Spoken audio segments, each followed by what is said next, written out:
Hello and welcome to Of the People. I am Robert Chernin. Thank you so much for joining us again. This week, a somber week. We commemorate September 11th, 2001.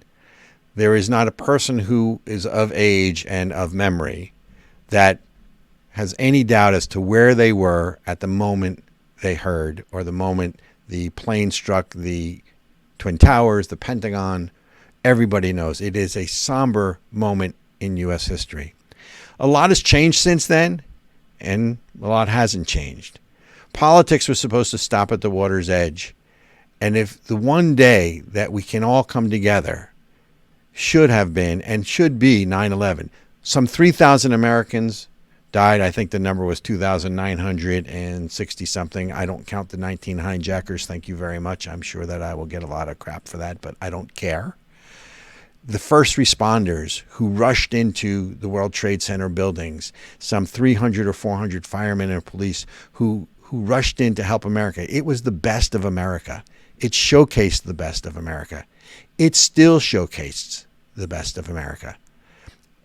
And we need to remember and we need to honor that. A lot has changed since then. We now have Department of Homeland Security. We now have the Patriot Act. We now have TSA at every airport. So you can no longer walk up to every plane. Part of that I understand, and I think part of that America understands. But not only did it empower the federal government to become a much bigger behemoth and take away more of our rights. I mean, life is fragile. We all know that. There are no guarantees in life. There's supposed to be guarantees under the law. And I don't even want to talk about President Biden being at ground zero on the day after, because he clearly wasn't.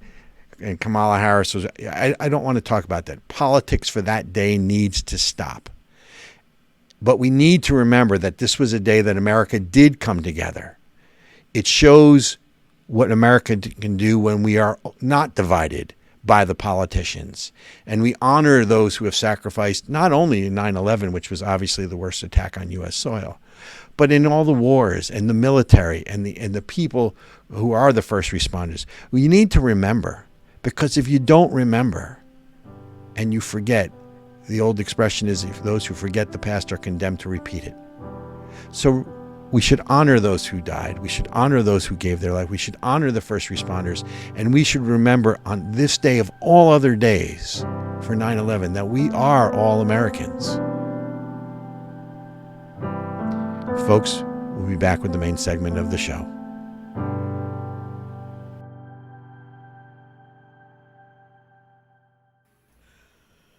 Hello, and welcome back to Of the People. I'm Robert Chernin with Ericka Redic. And if it's Thursday, it must be Throw Up Thursday. We have back with us that leading fountain of Republican knowledge, Jay the Republican. Jay, welcome the back. Republican. It's great to be on the show.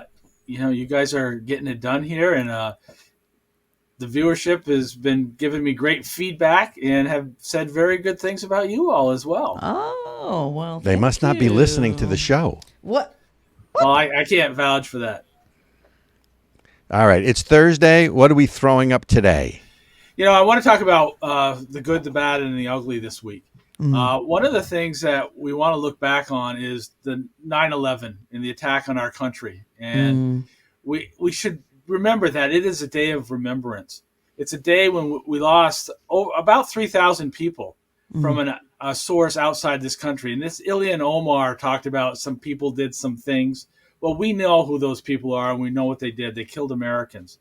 But the thing that's really made me sick this week is our president, who decides he needs to take a nap instead of coming to ground zero or to D.C. and the Pentagon. So he stops in Alaska and makes some political comments that are based around his politics and his reelection, and not about the people who suffered and died. And the fact that New York firefighters, over 340 of them, have died since the attack on our country in 2001. Not only that, what's even worse is he picked that day when we were attacked by foreign nations to placate and to give $6 billion to Iran. He's gone and given money to this country who is state-sponsored terrorism around the world. someone who was given billions and billions of dollars by Obama back in the Obama-Biden administration, that thank goodness that Donald Trump came along and stopped us giving money and stopped this whole deal that was benefiting only Iran and their nuclear program. So what he's done is he's taken this day when we have to think about the attack of innocent people and these firefighters and police that went into a building when everyone else was running out. So what he's done is he's defamed those hardworking Americans, those who risk their life every day, so that he could give money to one of the axis of evil. I think we have to realize that it's Iran, it's North Korea, it's China, and it's Russia that are the axis of evil. You know, Ronald Reagan talked about it when he was president.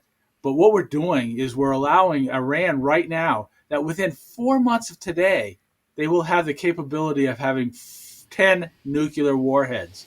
And it's all being financed by the Biden administration.